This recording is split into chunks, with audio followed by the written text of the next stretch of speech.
What's happening, guys? This was just dropped off yesterday, and actually it was given to me by a buddy of mine, Craig.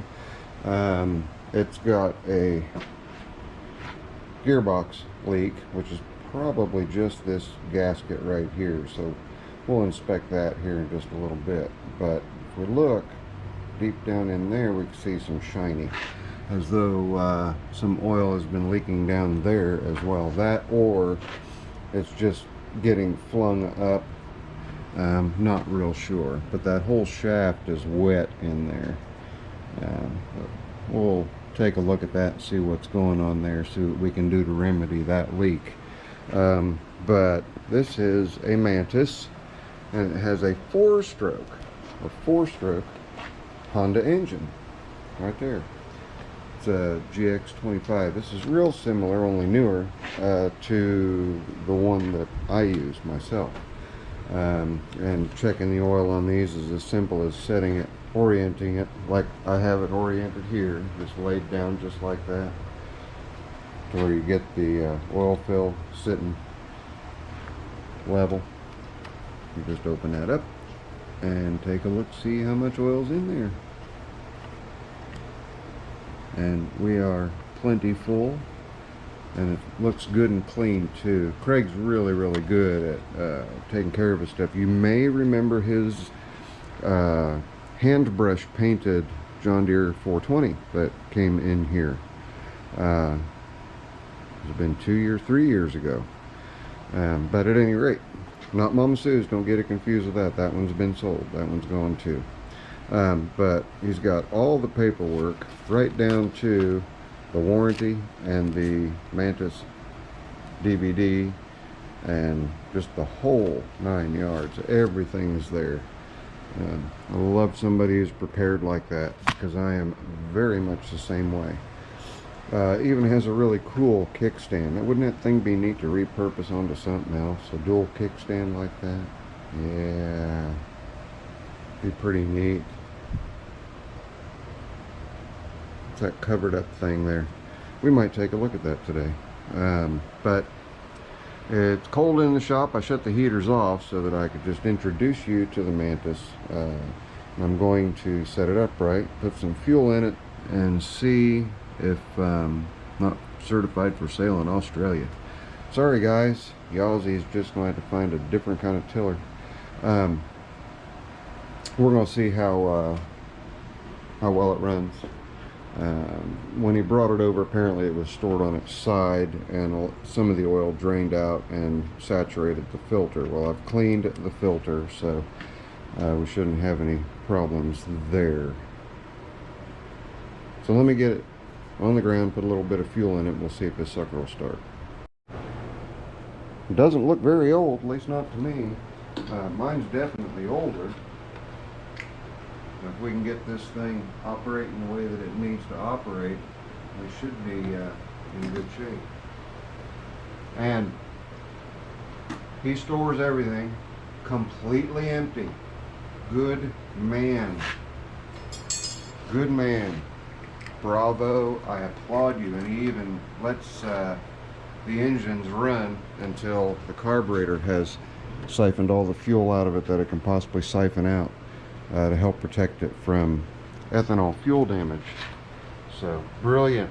Like I said, Craig's one of the good ones that really takes care of his stuff, and takes care of it well. So let's see if this thing's going to start. See if we can get the air hose out of the way.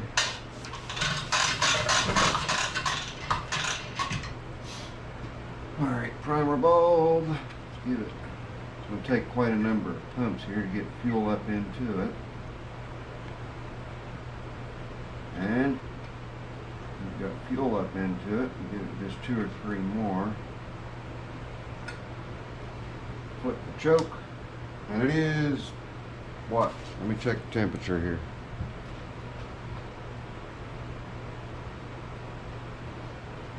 It's about 45 degrees in here, so let's see if it's going to start. Got the ignition switch on. I'll give it just a little throttle when I try to start it too. Look, I'm doing it with my right hand. These things are so tiny, you should pull over easy. Whoa. won't pull over easy. Let's use the left hand.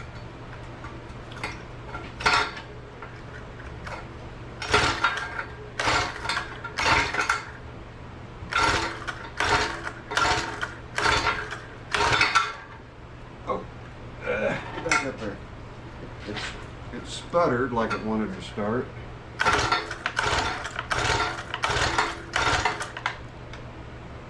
Put it on half choke.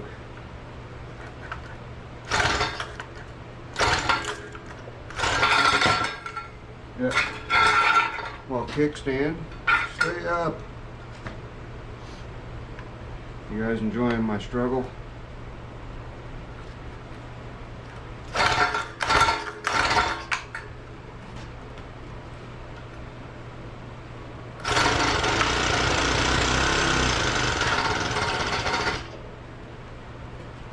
You know how quiet these are?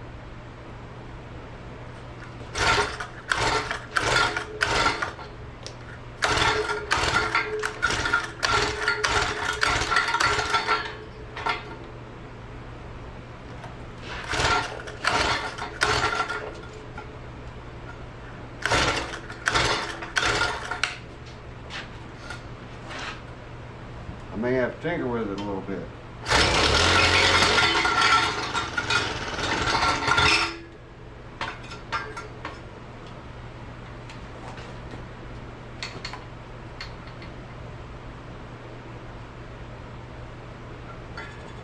Get it up on, come on, cooperate.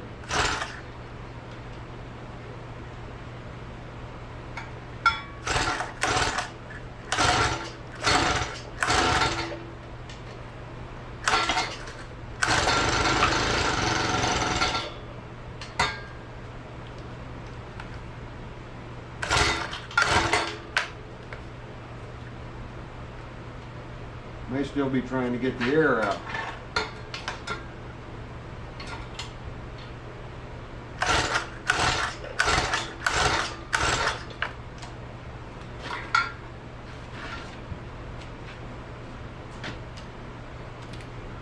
What's the matter with you? Come on.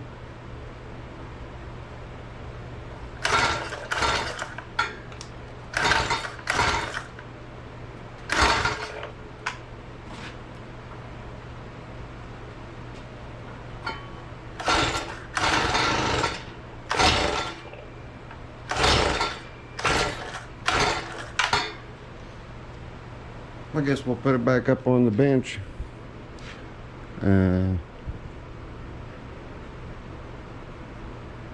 Make sure the fuel lines are blowing out pretty good. Hang on. Isn't that always the way? Okay, the tiller's kind of hiding it. Let me turn it just a little bit. See that spot? Not that spot, but that spot. That's all oil.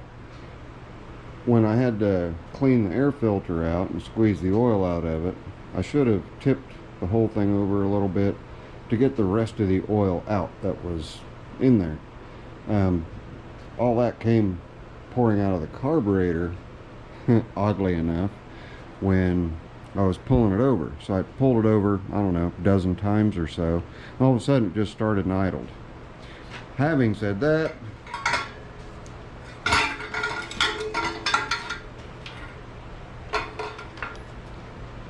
I apologize for it now being running without me even having to take the carburetor off.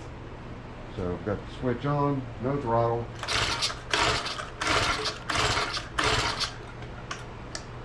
I have it right? No, I didn't have the switch on, sorry.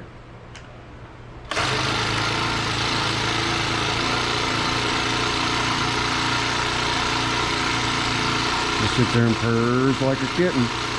That's what I love about these, is they're so quiet over those old 2-cycles. I'm going to pull it up on its kickstand and we'll rev it up, see how it sounds.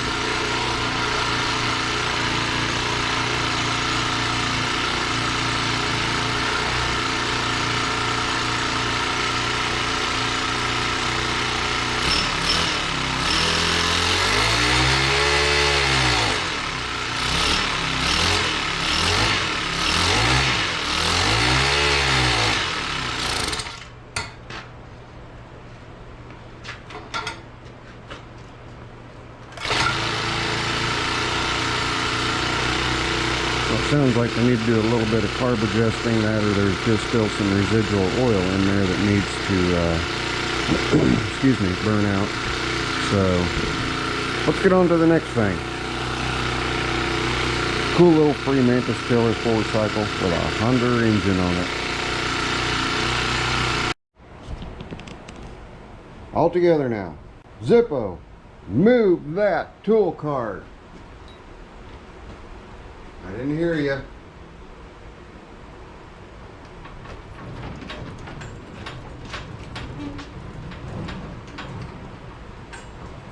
And Zippo, get that cover off that thing.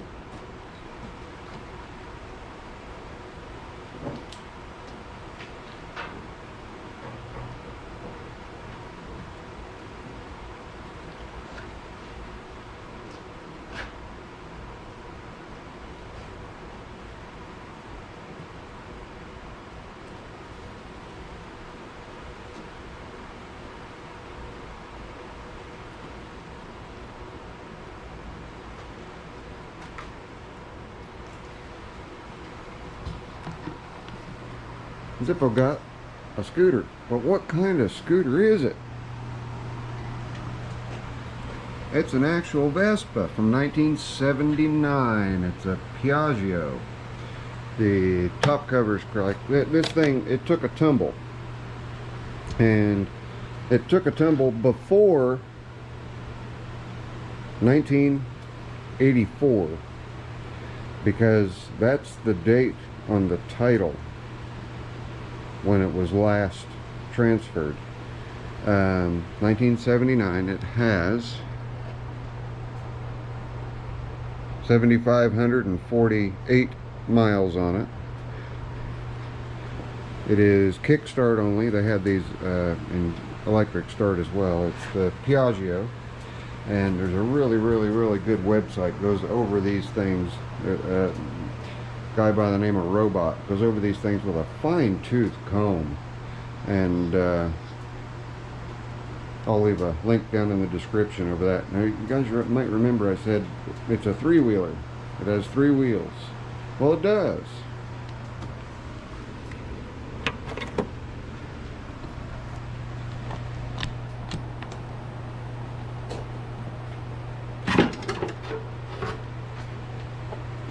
It has its own spare.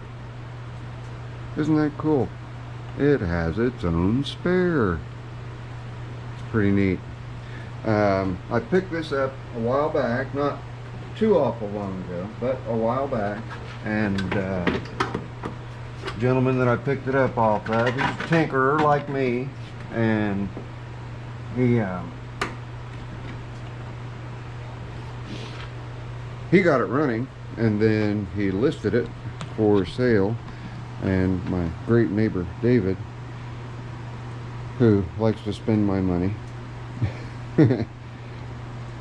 just sent me the listing. I looked at it and I was like, well, you want to go get it? And he's like, well, I don't want it. Do you want it? I'm like, yeah, I'll give it a whirl. And at that point I wasn't real sure if it ran or not, but it has been cut into. There's wiring that runs down that tunnel. You don't have to cut into these to access the wiring, but that's not too bad, and with a little bit of finessing we can probably weld that back in. And when I say everything is available for this, I mean everything. You can get all kinds of stuff. It's got itself a glove box that doesn't open really great. Have to, hang on, I gotta get the key for it. I know this is not a little snap-on pry bar. I was asked that. It's just a little generic pry bar. Come on.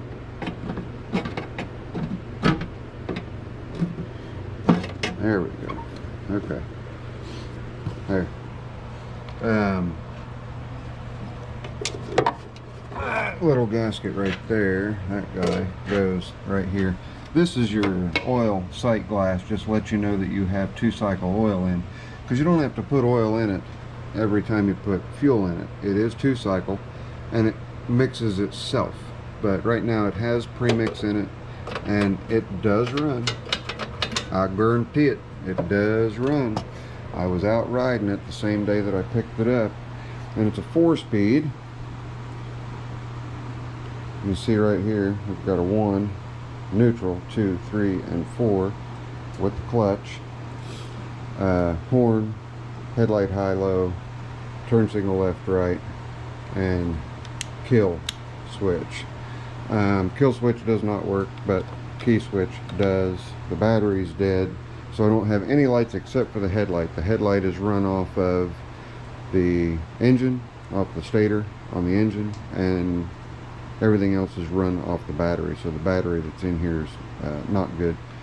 Fortunately, everything was unlocked, and I can get all new. I can get this lock replaced, I can get the glove box lock replaced, I can get the ignition key replaced. Whatever I need, I can get. Seat's in surprisingly good shape. Here's our gas tank, and here's our oil tank. Gas tank's good and clean. It's not been pour 15'd or anything like that. It's just in nice, good, clean shape.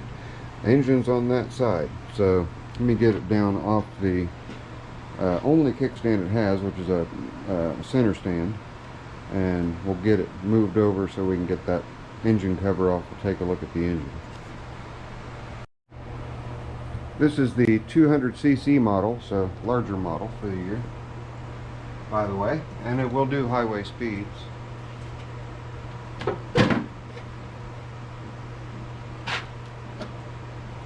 And you might say, well, where's the wiring that you connect or disconnect for the turn signals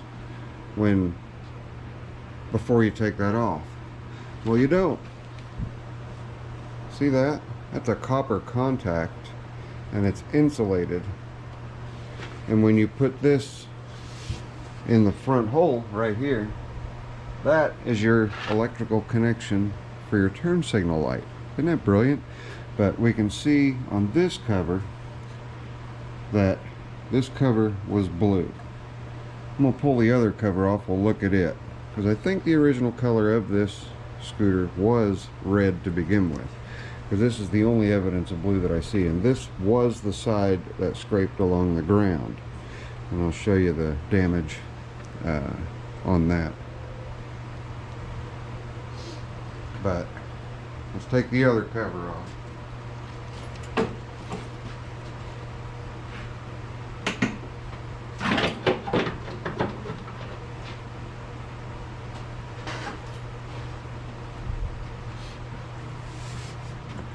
Yeah, you can see this cover is just base primer, so it was not a blue scooter, it was red.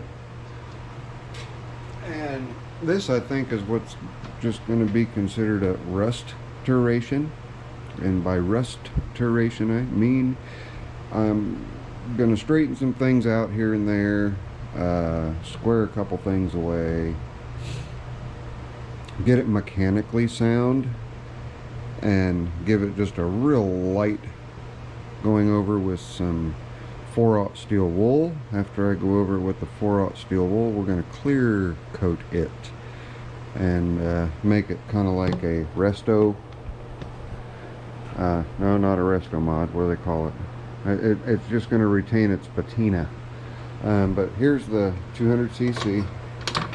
As you can see, it's free, and it does run, like I said, it runs good, runs real well. But the previous owner, like I said, he's a tinkerer, so he put a new fuel line on. He also put a new oil injector line on. This is a new intake boot that goes right in here, but it has torn, so we're going to have to get that replaced, otherwise it's pulling a lot of engine heat in.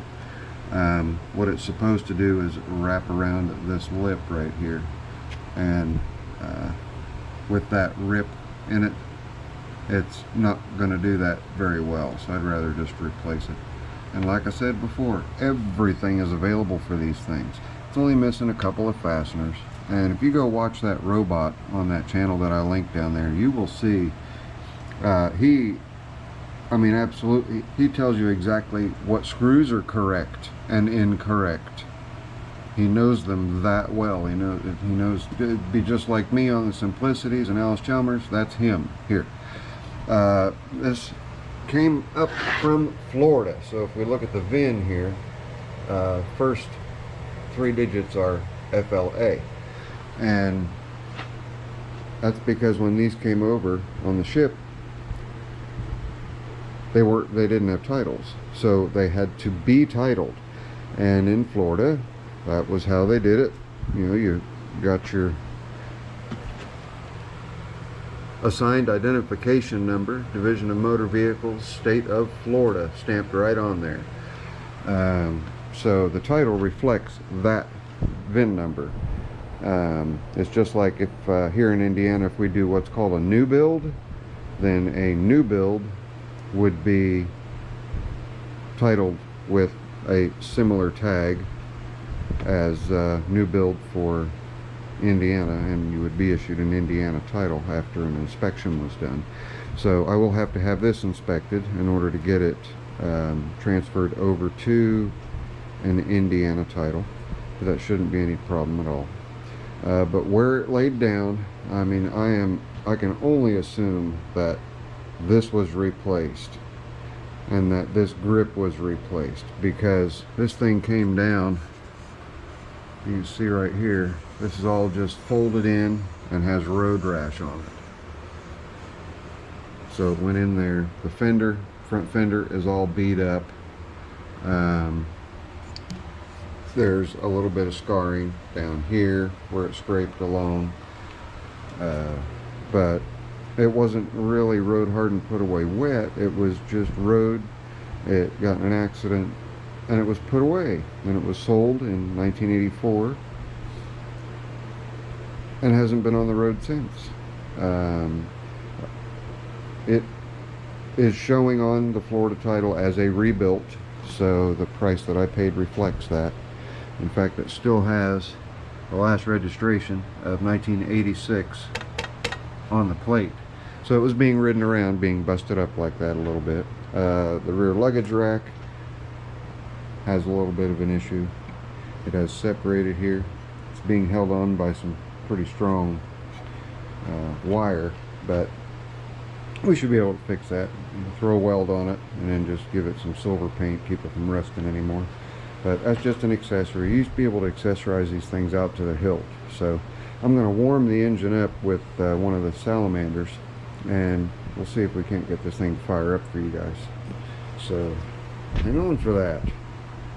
That heater's just the best thing right now. It's just bringing the engine up to what would be like a room temperature. And it's chilly out here.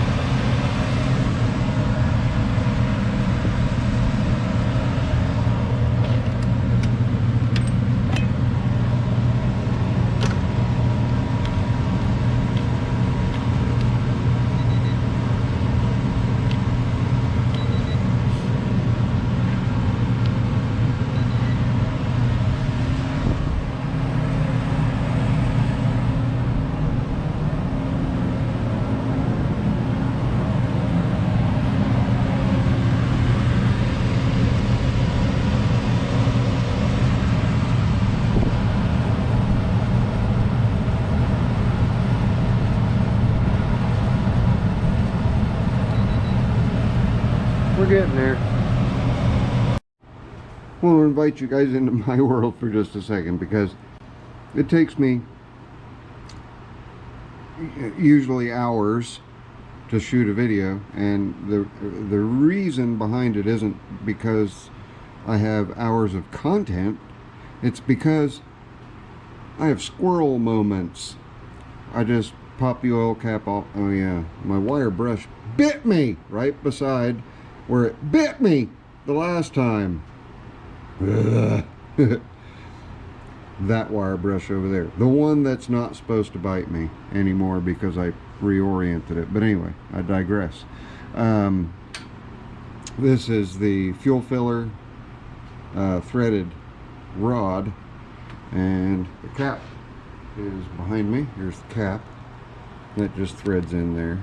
Well, it was froze, and so you had to get the cap off. So it just goes and fits down in that recess. And I was like, well, while I'm waiting on the engine to heat up, I'll tinker with this. So welcome to my world. This is what I wound up getting into. So I figured I'd go ahead and show you that. It had the original cotter pin in it. You can see the red paint there, but you don't reuse cotter pins. So we've got a new cotter pin, which will work just marvelously. And it's quite simple. There's a hole in that end. Just a little welded on bracket. Just start that through. Let's make sure this is going to fit in here. Yep. Okay. Put that in, then you thread that guy into it, push it through, just like that. And these van pliers, I'll tell you what, they come in really, really handy. They've been golden for a number of different reasons besides just getting out bolts. So now I'm gonna bend it up. I can finish bending it up with the van pliers. Then I can turn it. Come on, turn. Turn, turn, turn. I don't remember who sings that song. I'll turn that one. That's pretty good. Now I'm just gonna nip the end off of that one. Boy, I'm glad that was threaded on long enough. It was just barely threaded. I could have dropped that straight down into the gas tank. Okay, I'm just gonna nip off a little bit of that. We'll spin it around the other way. And we'll actually close the gas cap so I don't flip that piece into it. Of course, it's making it difficult for me to nip that end off. There we go. I heard it take off. So, anyway, what was happening was I was having to just forcibly push that off without being able to turn that. Now, it's working like it should. You should be able to just tighten down on it. And then it's locked, and then loosen it so you can pop it off. Even these gaskets are replaceable. Everything, you name it, if you need it for these things, it's available. I'll also put a link to Robots Business's website where all the parts for these old Vespas can be purchased. I've learned a whole lot about it, and I even have the complete owner's manual for this thing. I mean complete owner's manual. And not only do I have the owner's manual, I also have the mechanic's manual. So, there, in all of its wore out glory, is the original owner's manual. And here is a bill of sale from the auction site. But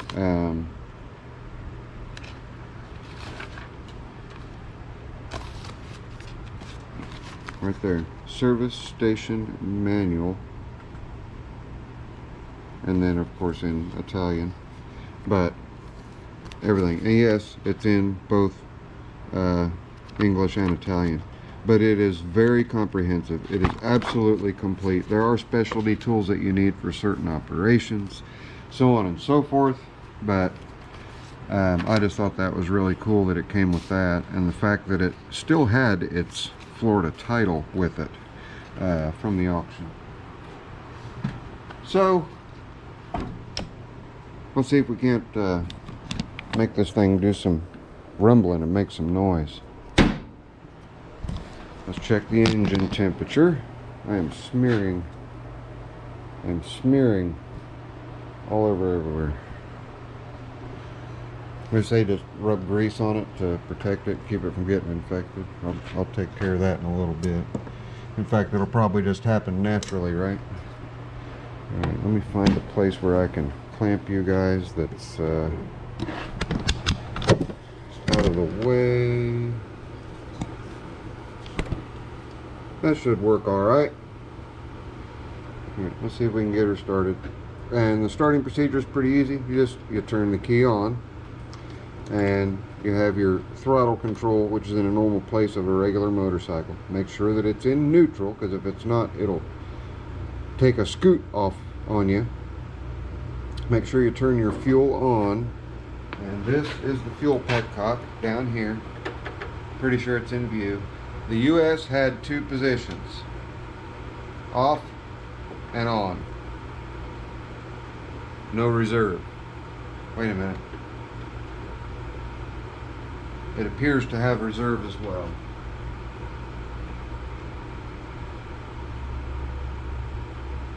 Unless this is not working. And they even, that, I'm just telling everything you need. Alright, choke is on. Ignition key is on. Kick it over a few times, see if she'll come to life. Fingers crossed it will.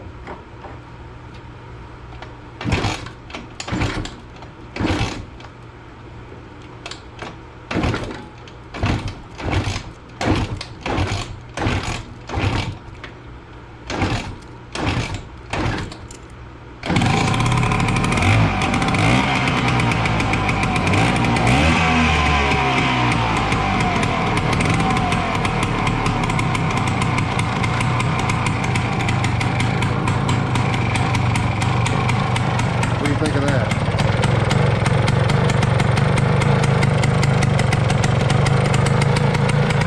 No smoking.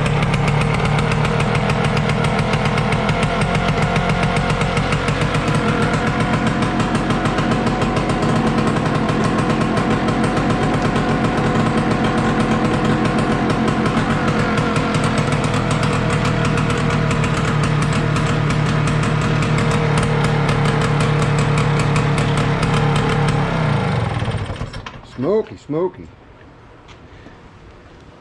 How cool is that, huh? So I got a running Vespa that goes through all the gears, but it's not without its aches and pains. All the cables need to be lubed. Front brake is in desperate need of adjustment, if not replacing the cable and brake shoes. The suspension on it, surprisingly, is really nice, and it scoots right along. Plus we have to address the lights. They may come back as soon as I put a battery in it, we don't know. But that's Zippo's latest little unnecessary purchase, and it's going to be going up on the motorcycle stand after I relocate all of the Go Fast engine parts for the 292 Chevy Inline 6 again. Only this time they're going to be relocated with a little bit more permanency on this rack right here. So that's not going to be done on camera. I know you guys are tired of reorganization. I'll just show you the after I am done doing it. So there you go. Friendly neighborhood Zippo. What do you think? Pretty neat old scooter, and it's a hoot to ride. And like I say, it scoots right along. It moves at a pretty good clip. Speedometer is not currently functional. That may just be the cable. I may pull the cap off. There's a couple of screws under the front and a couple of screws here in the back that you pop off, and that allows you to carefully lift this up and out, and it may just be disconnected. But as you can see here, it goes all the way up to 80 miles an hour. Should also have a neutral light. The neutral light's not working, but that may come back as soon as we get the battery in it. So we'll be doing more on this, probably not a whole lot more on this this winter, because we do have a lot of other things to do. But there you go. Friendly neighborhood Zippo. Sorry it's been a while since you've gotten a video. Life happens. Y'all know that. Alright. Thumbs up if you liked it. Thumbs up twice if you didn't. I'm fine with that. Get her done. If you're not subscribed, consider doing it. And we'll see you guys on the next one. Zippo later. I'm out of here.